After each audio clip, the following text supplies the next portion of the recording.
écoutez Alger Chaîne 3, le journal. Dans l'actualité, cette importante réunion sur le gazoduc transsaharien, projet stratégique qui reliera plusieurs pays d'Afrique et approvisionnera l'Europe. Une réunion regroupe à Alger les ministres de l'énergie des 3 pays concernés. Une infrastructure qui vise à renforcer l'intégration économique au niveau régional, la route Tindouf-Zouerat au centre d'une réunion présidée par le chef de l'État, le projet vecteur de développement sur cette zone frontalière. Le ministre de l'Industrie en visite d'inspection dans la wilaya de Boumerdes, il annonce la levée du gel sur 21 projets et insiste sur le respect des normes au niveau des unités de production. L'Algérie dénonce les récentes déclarations de Netanyahou sur la possibilité de déplacer les Palestiniens en Arabie Saoudite, alors que la partie israélienne bloque les pourparlers sur la deuxième phase du cessez-le-feu à Rassa. Le Tour d'Algérie cycliste, nouvelle étape entre Sétif et Batna, nous retrouverons notre envoyé spécial.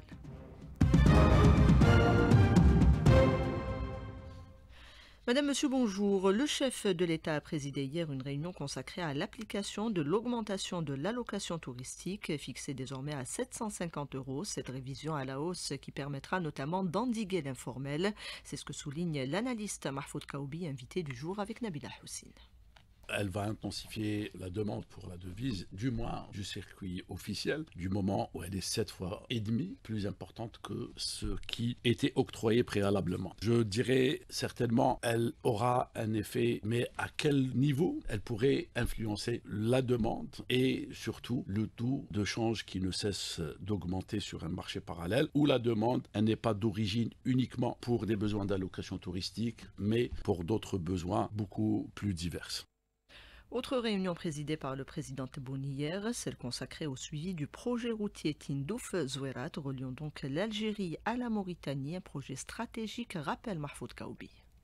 L'Afrique de l'Ouest, c'est une région très très riche par ses potentialités, par le volume de commerce, et donc ça pourrait constituer une opportunité pour le développement économique du pays. Donc cette question a été prise en charge déjà par cette décision de réaliser une route qui permettrait de relier la Mauritanie à l'Algérie, comme la décision de mettre en place une banque au niveau de la Mauritanie et du Sénégal. Maintenant, c'est une question de rythme, de réalisation de l'infrastructure, et c'est une question de dynamique de marché qui permettrait à cette route d'être un corridor. Ça permettrait à des activités économiques et à un développement économique de se gréver sur toute cette artère qui est censée irriguer les territoires à développer.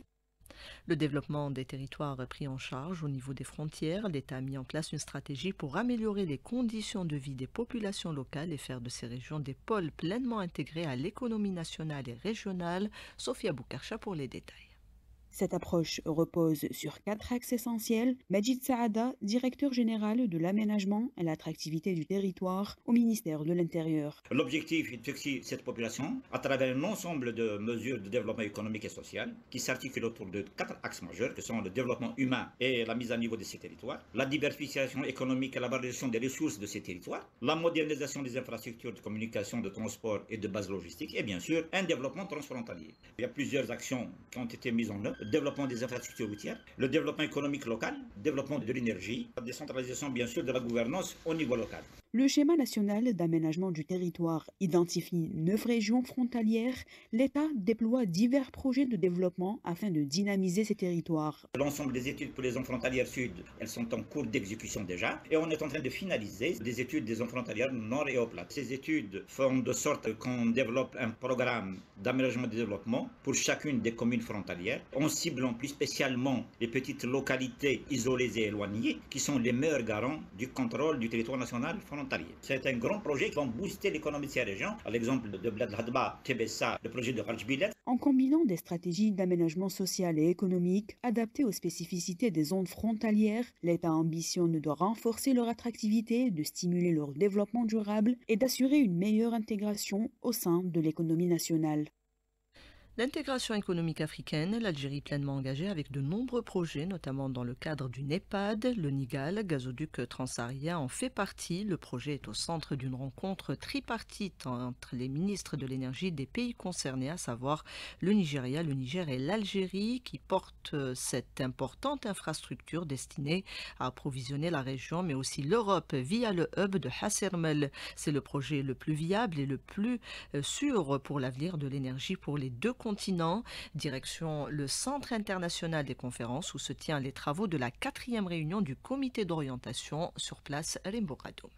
Le gazoduc transsaharien, un projet d'envergure reliant le Nigeria à l'Algérie en passant par le Niger, représente une avancée majeure pour le continent africain. Avec une capacité de transport de 30 milliards de mètres cubes de gaz naturel par an, cette infrastructure vise à approvisionner l'Europe tout en répondant aux besoins énergétiques des régions traversées. D'une longueur de plus de 4000 km, ce corridor énergétique s'appuiera sur les infrastructures existantes en Algérie, un pays disposant d'une expertise reconnue dans le domaine des hydrocarbures grâce à sa position stratégique et son réseau de gazoducs déjà opérationnel. L'Algérie jouera un rôle clé dans la réussite du projet malgré les tensions et les tentatives de certaines parties d'entraver la réalisation du projet. L'Algérie demeure un pays qui dispose de tous les moyens permettant la distribution optimale du gazoduc et s'attelle à honorer ses engagements vis-à-vis de ses clients et y est prête à renforcer davantage son réseau en cas de besoin. Au-delà de son impact sur le marché énergétique mondial, le gazoduc transsaharien constitue une opportunité pour le développement socio-économique des pays concernés. Le président directeur général de Sonatrach a reçu une délégation de la société allemande Bosch dirigée par son responsable Markus Thiel au centre des discussions, notamment le développement de l'hydrogène vert. Développement de l'hydrogène et d'autres formes de renouvelables, l'Algérie est un partenaire fiable pour l'Europe. Le directeur général du Centre national des études pour la population et le développement l'a souligné lors d'une rencontre ce matin sur la transition énergétique. Mustafa au micro de Lina Adouche. En réalité, ce programme, c'est un programme de l'Union européenne. Mais sur le plan bilatéral, notre pays, en se lançant dans de gros investissements en matière d'hydrogène vert, a pour premier client l'Italie et à travers l'Italie, qui va constituer un point focal pour toute l'Europe du Sud et l'Europe du Nord, c'est un marché important qui s'ouvre à notre pays. Et par ailleurs, l'Italie et l'Algérie se sont engagés dans une coopération stratégique qui sera bénéfique pour les deux parties. Le ministre de l'Industrie inspecte plusieurs unités de production dans la wilaya de Boumerdès. À l'occasion, Sifir Riyeb annonce la relance de 21 projets. Ces propos sont recueillis par Meissa Smail. Le gel a été levé par une autorisation exceptionnelle sur 21 projets industriels qui sont entrés en service, apportant ainsi une nouvelle dynamique à l'activité industrielle au niveau de la wilaya de Boumerdès. Cette initiative s'inscrit dans le cadre des orientations du président de la République visant à encourager l'investissement industriel. Actuellement, la wilaya de Boumerdès compte 14 entreprises pour 1000 habitants. Grâce à la levée du gel de ces projets, ce nombre passera à 29 entreprises pour 1000 habitants. Le ministre de l'Industrie s'est notamment rendu à l'usine de raffinage de sucre Tafadis qui entrera en production fin mars. Le groupe qui vise par ailleurs à ouvrir une autre unité à Ouargla. Ahmed Draye, PDG de l'usine au micro de Meissa Smail. Tafadis va servir essentiellement à équilibrer le marché, la disponibilité de la matière, le prix de la matière, et il n'y aura pas de fluctuation vis-à-vis de nos concitoyens qui pourront acquérir leur sucre à des prix arrêtés par l'État et disponible 12 mois sur 12. Nous sommes en train de développer un projet qui est en cours de production de sucre 100% algérien sur orientation de Monsieur le Président de la République Tebboune. Donc nous avons lancé un projet à Ouargla pour construire une sucrerie et non pas une raffinerie. Donc cette sucrerie a des capacités de 1 million de tonnes par an de sucre, ce qui représente pratiquement un peu plus de la moitié de la consommation algérienne. Et pour cela, nous devons aller en amont de l'usine, donc des terres agricoles. Nous avons pris option jusqu'à maintenant sur un peu plus de 20 000 hectares que nous comptons développer jusqu'à atteindre 200 000 hectares dans la région de la sucrerie, c'est-à-dire Ouargla. Donc, le premier responsable de la société Tafadis du groupe Madar. L'investissement au service de l'exportation, c'est le thème retenu pour la 3e édition du Salon Ouest Export. En marge, une opération d'exportation sera menée de Tlemcen, la correspondance d'Amina Bedjaoui. Cette nouvelle édition marquera son ouverture par le lancement officiel de 2 conteneurs chargés de produits algériens à destination de la Malaisie. Cette opération d'exportation programmée cet après-midi lors de la cérémonie d'inauguration illustre parfaitement la vocation pratique et concrète du salon West Export, démontrant ainsi les capacités réelles d'exportation des entreprises algériennes vers les marchés étrangers. L'édition de cette année se distingue par une innovation majeure dans son organisation. La délégation de la gestion aux opérateurs économiques eux-mêmes témoigne ainsi d'une confiance accrue dans les capacités du secteur privé à piloter des événements économiques d'envergure. L'événement devrait accueillir pas moins de 100 exposants issus des différents wilayas de l'Ouest algérien, enrichis par une participation notable des wilayas du Sud-Ouest, notamment Béchar, Tindouf et Adrar. Cette diversité géographique reflète l'ambition du salon de créer une synergie économique interrégionale forte. De Tlemcen, Amina Bejaoui pour Alger Chaîne 3. Sécurité alimentaire, l'Algérie et le sultanat d'Oman renforcent leur coopération bilatérale à la suite de la visite du président Abdelmajid Tebboune dans ce pays fin de l'année dernière. Les deux pays s'engagent à intensifier les échanges et à concrétiser des projets communs, notamment dans le secteur agricole. On écoute à ce propos le ministre de l'Agriculture, Youssef Sharfa.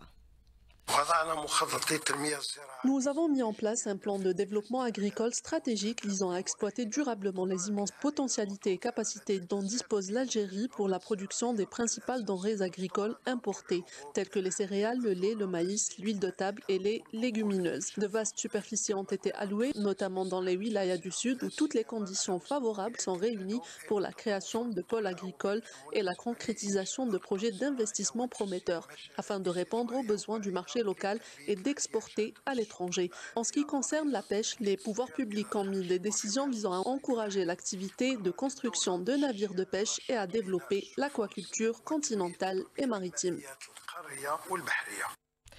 Le chef de la diplomatie algérienne est en Éthiopie pour représenter le président de la République à la session ordinaire du Conseil exécutif de l'Union africaine qui s'ouvrira demain dans la capitale Addis Abeba. L'action africaine commune et l'élection des membres du Conseil de paix et de sécurité de l'Union, entre autres dossiers à l'ordre du jour de cette 46e session.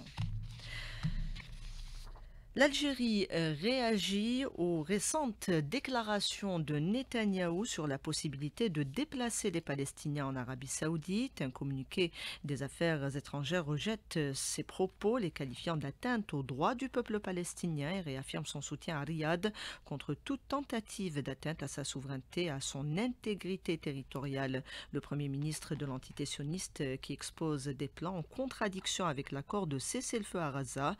Il entrave la poursuite des négociations sur la deuxième phase. Le mouvement palestinien Hamas décide de suspendre l'échange des prisonniers de guerre en raison des multiples violations, souligne Hazem Qassem, porte-parole du Hamas à Gaza. Il est contacté par Karima Ben-Nour.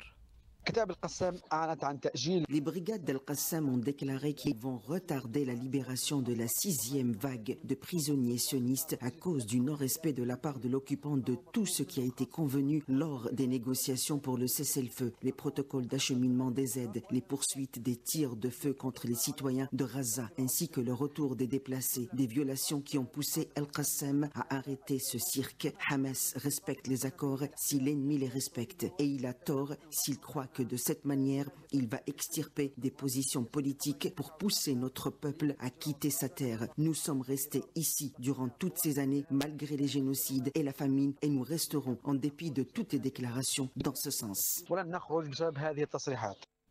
L'Observatoire euro-méditerranéen des droits de l'homme a une nouvelle fois dénoncé ces tentatives d'expulsion et de déracinement des Palestiniens de leur terre à travers ces attaques et ces agressions menées notamment en Cisjordanie occupée. En République démocratique du Congo, le M23 progresse vers Bukavu, la capitale provinciale du Sud Kivu, alimentant l'inquiétude des habitants qui se préparent à une attaque. Depuis Kinshasa, l'analyste politique Jean Bosco Baala en parle à Rabea Slimani.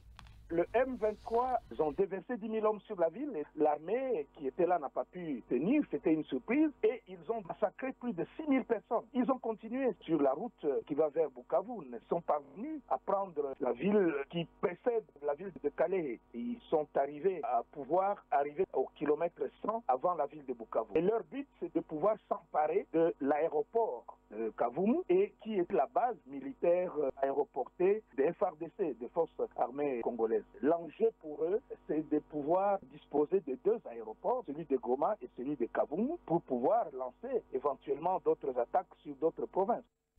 Pour Jean Bosco, là, ce sont les minerais rares qui attisent ces tensions. C'est carrément une guerre de prédation pour que l'Occident puisse s'emparer des dernières réserves de matières premières précieuses dont leurs économies avaient besoin, notamment du coltan, du manganèse, cobalt. Il y a tellement de minéraux qui entrent aujourd'hui dans toute la chaîne de fabrication des engins, non seulement électroniques, mais aussi dans l'armement. La géopolitique mondiale et la géostratégie mondiale est en train de changer à cause justement du numérique, à cause de la recherche justement de ces métaux du futur. On a permis, par exemple, que Israël détruise Gaza, tue 42 000 personnes, pourvu qu'il garde la même mise sur le pétrole. Et aujourd'hui encore, c'est la même chose. Les Congolais ont déjà perdu plus de 12 millions de ses habitants dans cette guerre absurde. Les propos recueillis par Rabea Slimani. Le ministre de la Santé Abdelhak Saihi a rencontré les membres du syndicat national des psychologues de la santé publique. Au centre des discussions, le statut particulier, le régime indemnitaire et les préoccupations professionnelles de ce corps. Les psychologues ont notamment souligné la nécessité de corriger certains dysfonctionnements liés à leur évolution de carrière. Mettre en lumière les défis sanitaires pour une meilleure prise en charge des malades atteints de cancer. Une journée d'études est organisée aujourd'hui à l'Assemblée populaire nationale. Sur place, Hassan Chemesh. Cette journée d'études intervient dans le cadre des efforts visant à mettre en lumière les défis sanitaires actuels et à examiner les meilleurs moyens de prise en charge des patients atteints de cancer. C'est une rencontre capitale, nous dit le professeur Ketfi, chef de service pneumologie à l'hôpital de Rouiba. Lui, il insiste beaucoup sur la prévention. C'est une journée qui est capitale. Ça concerne une thématique qui est très importante, en l'occurrence le cancer, et on sait l'ampleur de cette maladie. Plus de 50 000 cas par année, et c'est une maladie qui est mortelle. Concernant la gestion du cancer en Algérie, commençons d'abord par la prévention, mais aussi par le dépistage précoce, par la prise en charge de la maladie, et on termine par la prise en charge thérapeutique, et surtout les innovations thérapeutiques qui actuellement ne cessent pas de progresser. Et actuellement, l'Algérie, elle est dotée d'un plateau technique qui est considérable, mais qui nécessite encore de le promouvoir de plus en plus, concernant essentiellement prévention, dépistage et prise en charge. La rencontre se poursuit en présence des professeurs des différentes spécialités et des membres des commissions de santé des deux chambres. Pour rappel, cette rencontre est présidée par le président de l'Assemblée populaire nationale, M. Brahim Bourali, qui, lors de son discours d'ouverture, a rappelé que, conformément aux instructions du président de la République, la lutte contre le cancer restera une priorité. De l'Assemblée populaire nationale, Hassan Chemash, Alger 3. Le monoxyde de carbone fait de nouvelles victimes. 4 décès à Tlemcen après l'inhalation de ce gaz mortel. L'appareil de chauffage défaillant serait à l'origine de ce drame. Et puis l'accident qui s'est produit, l'accident de la route qui s'est produit hier entre l'Oued et Mrayer. Le bilan s'est alourdi ce matin à 6 décès. Abdelhamid Amrani, sergent-chef à la communication au niveau du commandement de la gendarmerie nationale, des propos recueillis par Linda Hamed.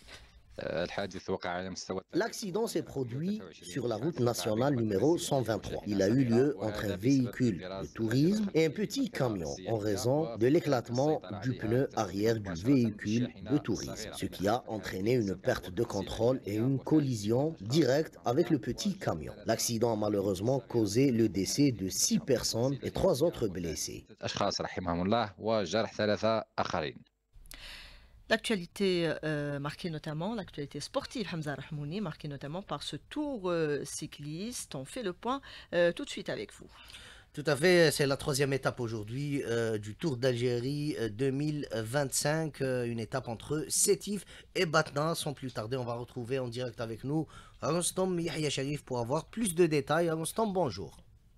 Bonjour Hamza, bonjour Naliman. Plus que 40 km avant d'arriver au niveau du centre-ville du théâtre de Batna, et pour le moment 31 coureurs sont en tête de course et comptent 1 minute 20 d'avance par rapport au peloton du maillot jaune où se trouve Yassine Hamza. Je rappelle que lors du premier sprint intermédiaire, il a été remporté par Youssef Guigui de la formation Madal, et à présent on sait aussi que suite à cette étape, le maillot à poids restera toujours sur les épaules de l'Érythréen Berhan Ebron, puisqu'il n'y a pas de col sur cette étape entre Sétif et Batna, Hamza. Merci Rostom Yahya Sharif pour tous ces détails. On va évoquer le handball avec tout d'abord la décision du bureau exécutif de la Fédération algérienne de handball qui a tenu une session extraordinaire où il a désigné Abdelkader Kadi comme président par intérim jusqu'à la tenue de l'Assemblée générale élective le jeudi 6 mars 2025. L'Assemblée générale ordinaire se tiendra par contre le vendredi 28 février 2025. Elle permettra de dresser le bilan avant d'ouvrir la voie au processus électoral. Rappelons que le président de la République avait ordonné avant-hier dimanche en réunion du Conseil des ministres la relance du handball de manière scientifique, correcte et moderne en collaboration avec des experts, y compris des étrangers, en application de ces orientations. Un appel à candidature a été annoncé du côté de la Fédération algérienne de handball concernant le poste de directeur technique national, directeur des équipes nationales et également sélectionneur national. Merci Hamza, peut-être un mot de foot également, oui, puisqu'il y aura des matchs voilà, cet après-midi. Football et le basketball, il y aura la finale de la Supercoupe d'Algérie à 17h entre le Wydad Olympique de Boufarik et l'USM Alger. La Ligue 1, il y aura également 2 rencontres avec AS Ochlef Paradou AC, MC El Bayed en tente de Sétif. À partir de 15h, les 2 rencontres sont à huis clos, et à 14h, la 18e journée de la Ligue 2. On rappellera que l'USM Alger avait validé son billet pour les 8e de finale de Dame Coupe en battant Najm Magra sur le score d'1-0. Fin de cette édition réalisée par Radouan Siassi et Selma Fegir. Il y avait Sadiq à la console technique, Hussein à la régie d'antenne et Ikram au streaming. Tout de suite, la météo avec Karima Bendar.